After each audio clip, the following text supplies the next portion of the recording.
One of the greatest problem we have is men who are not willing to teach, who are not willing to father, who are not willing to raise, who just feel that a woman will become what you want her to become without you planting into her what you want her to become. We live in a world where 70% of the leadership role, be it in church, be it politically, be it in every organization, is dominated by most men, and yet we want to blame the woman for the cause of the problem of the world.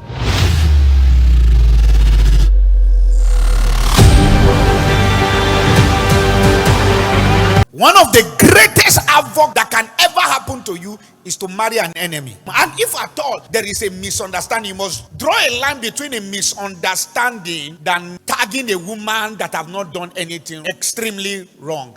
But hear me, even though you marry something that does not look like what you want, you can train her into what you want. One of the greatest problem we have is men who are not willing to teach, who are not willing to father, who are not willing to raise, who just feel that a woman will become what you want her to become without you planting into her what you want her to become. Now, there's a difference when you have a woman who have excessive appetite. Don't call her a devil. There are women who have appetite. When I mean appetite, they just know you have 20 million, they want you to spend it. So it's time to be a leader. How do you become a leader? Is to sit down with her and say, this money is going for A, B, C, D.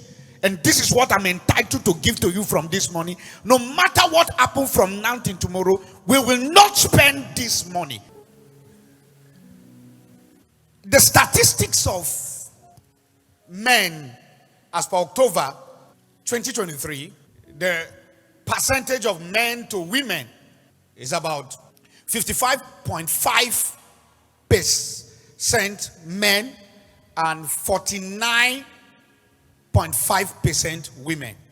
The ratio is that women about 3.9 billion and men about 4.1 billion.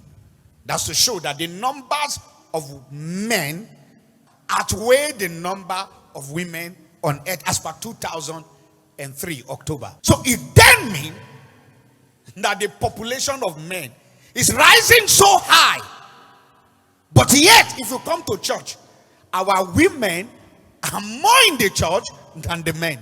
So you see, this perception saying that there are too many women out there and there are few men is a lie. There are so many men out there, but they are there, but their presence means absence.